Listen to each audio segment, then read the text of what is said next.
기도함으로 새벽기도 시작하겠습니다. 하나님 아버지 감사합니다. 아버지 앞에 사도행전의 말씀을 들을 때마다 우리 마음 가운데 도전을 받게 하시고 하나님이 우리에게 원하시는 것이 무엇인지를 깨달아 알며 살아낼 수 있는 믿음의 하루가 되게 도와주옵소서. 살아계신 우리 주 예수 그리스도의 이름 받들어 기도합니다. 아멘. 오늘은 사도행전 1장 12절에서 26절까지의 말씀입니다. 사도행전 1장 12절에서 26절까지의 말씀입니다. 제자들이 감람원이라 하는 산으로부터 예루살렘에 돌아오니 이 산은 예루살렘에서 가까워 안식일에 가기 알맞은 길이라. 들어가 그들의 유하는 다락방으로 올라가니 베드로, 요한, 야고보, 안드레와 빌립, 도마와 바돌로메, 마테와 및 알페오의 아들 야고보, 셀로딘, 시몬, 야고보의 아들 유다가 다 거기 있어 여자들과 예수의 어머니 마리아와 예수의 아우들과 더불어 마음을 같이하여 오로지 기도에 힘쓰더라. 모인 무리의 수가 약 120명이나 되더라. 그때 베드로가 그 형제들 가운데 일어서서 이르되 형제들아, 성령이 다윗의 입을 통하여 예수 잡는 자들의 길잡이가 된 유다를 가리켜 미리 말씀하신 성경이 응하였으니 마땅하도다. 이 사람은 본래 우리 수 가운데에 참여하여 이 직무의 한 부분을 맡았던 자라. 이 사람이 불의의 삭으로 밭을 사고 몸이 곤두박질하여 배가 터져 창자가 다 흘러나온지라. 이 일이 예루살렘에 사는 모든 사람에게 알려져 그들의 말로는 이 밭을 아겔다마라 하니 이는 피밭이라는 뜻이라. 시편에 기록하였으되 그의 거처를 황폐하게 하시며 거기 거하는 자가 없게 하소서 하였고 또 일렀으되 그의 직분을 타인이 취하게 하소서 하였도다. 그러므로 요한의 세례로부터 우리 가운데에서 올려져 가신 날까지 주 예수께서 우리 가운데 출입하실 때에 항상 우리와 함께 다니던 사람 중에 하나를 세워 우리와 더불어 예수께서 부활하심을 증언할 사람이 되게 하여야 하리라 하거늘 그들의 두 사람을 내세우니 하나는 바사바라고도 하고 별명은 유스도라고 하는 요셉이요 하나는 마띠아라. 그들이 기도하여 이르되 무사람의 마음을 아시는 주여, 이 두 사람 중에 누가 주님께 택하신 바 되어 봉사와 및 사도의 직무를 대신할 자인지를 보이시옵소서. 유다는 이 직무를 버리고 제 곳으로 갔나이다 하고 제비 뽑아 마띠아를 얻으니 그가 11사도의 수에 들어가니라. 아멘. 오늘 장면에서는 새로운 사도가 뽑히는 장면입니다. 베드로가 먼저 말을 하죠. 세 번역으로 16절부터 20절입니다. 형제자매 여러분, 예수를 잡아간 사람들의 앞잡이가 된 유다에 대해서는 성령이 다윗의 입을 빌어 미리 말씀하신 그 성경 말씀이 당연히 이루어진 것뿐입니다. 그는 우리 가운데 한 사람으로서 우리 직무의 한 몫을 맡았었습니다. 그런데 이 사람은 불의한 싹으로 밭을 샀습니다. 그래서 그는 거꾸러져서 배가 터지고 창자가 쏟아졌습니다. 이는 예루살렘에 사는 모든 주민이 다 알고 있으며 그들은 그 땅을 자기들의 말로 아겔다마라고 하는데 그것은 피의 땅이란 뜻입니다. 시편에 기록하기를 그의 주거지가 폐허가 되게 하시고 그 안에서 사는 사람이 없게 하십시오 하였고 또 기록하기를 그의 직분을 다른 사람이 차지하게 해주십시오 하였습니다. 베드로가 지금 말하고 있는 모든 이 말들의 근거는 성경의 말씀이에요. 다 구약성경에 나와 있는 말 그대로 지금 이루어졌고 우리가 또 사람을 뽑아야 한다. 이렇게 말하고 있는 거죠. 실제로 시편 69편 24절에 이런 말씀이 있죠. 시편 69편 24절 주의 분노를 그들의 위에 부으시며 주의 맹렬한 노가 그들에게 미치게 하소서. 그들의 거처가 황폐하게 하시며 그들의 장막에 사는 자가 없게 하소서. 이 다윗의 말씀이 성령에 취하여 한 말씀이고 이 말씀이 바로 이 가롯 유다에게 해당되는 말씀이기도 하다. 성경 구절이 그대로 성취된 것이다. 그리고 그의 자리는 다른 사람으로 차지하도록 해야 한다. 그래서 시편 109편 7, 8, 9, 10절입니다. 시편 109편 7절에서 10절이에요. 그가 심판을 받을 때에 죄인이 되어 나오게 하시며 그의 기도가 죄로 변하게 하시며 그의 연수를 짧게 하시며 그의 직분을 타인이 빼앗게 하시며 그의 자녀는 고아가 되고 그의 아내는 과부가 되며 그의 자녀들은 유리하며 구걸하고 그들의 황폐한 집을 떠나 빌어먹게 하소서. 그러니까 그가 심판받을 때에 죄인이 되고 그의 직분을 타인이 빼앗게 하옵소서라고 다윗이 기도했다라는 것이죠. 그래서 그 말씀이 응해져서 이제 드디어 유다의 자리를 다른 사람이 취해야만 하는 것이고, 그래서 그 자격은 21, 22절에 나와 있는 것처럼 오늘 본문에 이러함으로 요한의 세례로부터 우리 가운데서 올려져 가신 날까지 주 예수께서 우리 가운데 출입하실 때에 항상 우리와 함께 다니던 사람 중에 하나를 세워 우리와 더불어 예수께서 부활하심을 증언할 사람이 되게 하여야 하리라. 바로 어떻게 보면 성경의 말씀 그대로 지금 이루어지고 있고, 성경의 말씀을 인용해서 12사도를 만들어야 한다라는 이야기를 하고 있는 거죠. 근데 한 가지의 질문은 남습니다. 예수님이 승천하셨고요. 지금 예루살렘의 한 다락방에 120명의 사람들이 모여서 이제 성령 강림이 일어날 오순절까지 뜨겁게 같이 기도를 하고 있는데, 그러면서 제일 먼저 급선무를 해야 되는 것이 이 비어있는 한 명의 사도의 자리를 채워야만 하는 것이다. 우리 이런 생각을 하죠. 왜 이렇게 급하게 꼭 한 명을 채워야 하는가.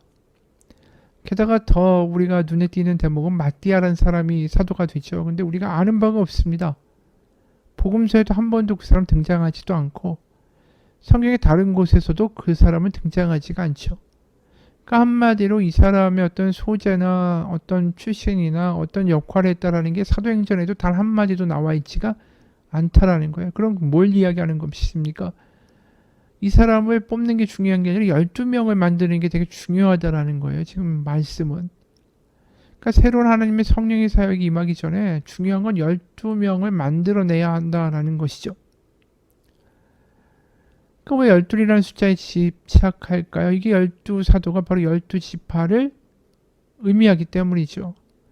그래서 구약에 나와 있는 12지파가 신약에 있어서 12사도로 대응되면서 그 야곱의 12아들을 통해서 수많은 그 수가 불어나고 이스라엘이라는 나라가 이루어지는 것처럼 이 12명의 사도를 통하여 수많은 하나님의 자녀들이 만들어질 것을 구약처럼 대비되어 보여주고 있다는 것입니다. 실제로 누가복음 22장 29절에 보면 이런 말씀을 하세요. 내 아버지께서 나라를 내게 맡기신 것 같이 나도 너에게 맡겨. 30절 누가복음 22장 30절입니다. 너희로 내 나라에 있어 내 상에서 먹고 마시며 또는 보좌에 앉아 이스라엘 12지파를 다스리게 하려 하노라. 이 12지파라는 이야기를 실제로 예수님이 하셨죠. 그 12지파라는 게 12사도를 의미하는 것입니다. 그러니까 이 12지파의 과거의 역사를 예수님이 자꾸만 이야기하시는 것은 출애굽의 사건을 연상케 하는 거죠. 왜냐하면 이 야곱이 자기 고향을 떠나면서 이런 언약을 하나님께 받죠. 창세기 28장 13, 14절입니다. 창세기 28장 13, 14절입니다. 또 본즉 여호와께서 그 위에 서서 가라사대 나는 여호와니 너의 조부 아브라함의 하나님이요 이삭의 하나님이라. 너 누운 땅을 내가 너와 네 자손에게 주리니 네 자손이 땅에 티끌같이 되어서 동서남북에 편만할지며 땅의 모든 족속이 너와 네 자손을 인하여 복을 얻으리라. 바로 아브라함의 자손들이 너무나도 많게 되고 티끌같이 많고 바로 너와 네 자손을 통하여 열방이 복을 받게 될 것이다. 이게 아브라함에게도 사실 주신 언약이기도 하죠. 그리고 실제로 이게 야곱이 드디어 12명이나 되는 아들을 낳게 되고 애굽에 가게 되고, 그래서 애굽에서 너무나도 많은 숫자로 땅의 티끌같이 그 후손들이 늘어나게 되죠. 출애굽기 1장 8절부터 12절을 보면 그 수가 불어나는 것을 이렇게 묘사하고 있습니다. 출애굽기 1장 8절에서 12절이요. 요셉을 알지 못하는 새 왕이 일어나 애굽을 다스리더니 그가 그 백성에게 이르되 이 백성 이스라엘 자손이 우리보다 많고 강하도다. 자 우리가 그들에게 대하여 지혜롭게 하자. 두렵건대 그들이 더 많게 되면 전쟁이 일어날 때에 우리 대적과 합하여 우리와 싸우고 이 땅에서 나갈까 하노라 하고 감독들을 그들 위에 세우고 그들에게 무거운 짐을 지워 괴롭게 하여 그들에게 바로를 위하여 국고성 비동과 라암셋을 건축하게 하니라. 그러나 학대를 받을수록 더욱 번성하여 퍼져나가니 애굽 사람이 이스라엘 자손으로 말미암아 근심하여. 그러니까 온 땅에 하나님의 백성이 가득하게 되는 이 하나님이 주신 야곱에게 하신 언약, 그리고 12지파 12아들을 통해서 번져나가는 하나님의 수많은 숫자의 자손들, 백성들, 이 사건들이 사실 출애굽으로 이제 연결이 되는 것이죠. 그래서 실제로 이 십자가의 사건을 새로운 출애굽이라고 바라보기도 되고, 그러니까 악과 죄와 세상의 어떤 그 망가짐 속에 이제 눌려 있던 사람들을 하나님이 구출하셔서 어제 말한 대로 자유케 하셔서 출애굽시키셔서 새로운 땅으로 하나님의 나라로 인도해 나가시면서 바로 야곱의 12지파 12아들처럼 12사도를 데리고 하나님의 놀라운 나라로 가시면서 정말 하나님의 자녀가 이 땅 가운데 충만하고 티끌과 같이 많아지는 미래를 이루시고자 하시는 그 비전이 12사도 안에 다 들어있는 거죠. 그래서 12명을 만든다라는 것은 그게 굉장히 의미심장한 일입니다. 이제 이 백성들은 새로운 출애굽을 할 거고, 죄로부터 망가진 피조세계로부터 자유케 되어 하나님의 자녀, 하나님의 나라로 옮겨질 것이고, 새로운 출애굽을 하며 이 12지파 12사도를 통하여 수많은 이들이 복을 받으며 수많은 이들이 땅에 티끌과 같이 많게 되는 아브라함과 야곱과 이삭의 예언과 언약이 이 12사도를 통하여 12지파와 같이 성취될 것이다. 그래서 이제 교회 공동체가 목격하게 되는 것은 아브라함과 야곱과 이삭의 언약이 그들을 통하여 12사도를 통하여 이제 성취되는 것을 보게 되는 거예요. 그래서 이 베드로가 구약 성경을 예수님이 풀어주실 때 눈이 밝아지고 알게 된 거죠. 구약에 있던 사건이 그냥 단회적으로 과거에 끝난 것이 아니라 모든 것이 예비되어 있고 예언되어 있고 그 하나님의 커다란 경륜과 계획 가운데 계획되어 있는 것이다. 그래서 이 출애굽기에 나와 있고 야곱의 12아들이 12제자가 되어 이제 하나님의 커다란 백성을 만드시는 새로운 출애굽의 역사가 일어날 것이다 라는 것을 이 베드로가 다시 성경을 보면서 깨닫고 있는 거죠. 그래서 이 12명의 사도를 세우게 됩니다. 그리고 사도행전에서 그 이후에 베드로는 실제로 이 구약의 말씀을 가지고 계속해서 설교를 하죠. 그리고 그 결과 사도행전 2장에서 베드로의 설교를 듣고 41절에 그 말을 받은 사람들은 세례를 받으며 그날의 신도의 수가 3,000이나 더하더라. 땅에 티끌같이 많아지는 일들이 마구 이제 일어나는 거예요. 성령이 임하고 나서 이 12사도 12지파를 통해서. 47절에 또 이런 말씀이 나와요. 사도행전 2장 47절 하나님을 찬미하며 또 온 백성에게 칭송을 받으니 주께서 구원받는 사람을 날마다 더하게 하시니라. 그러니까 지금 사도들이 얼마나 핍박을 받습니까? 핍박을 받는데도 숫자가 계속 늘어나는 거예요. 근데 우리가 아까 출애굽기 1장에서 뭐라고 했었죠?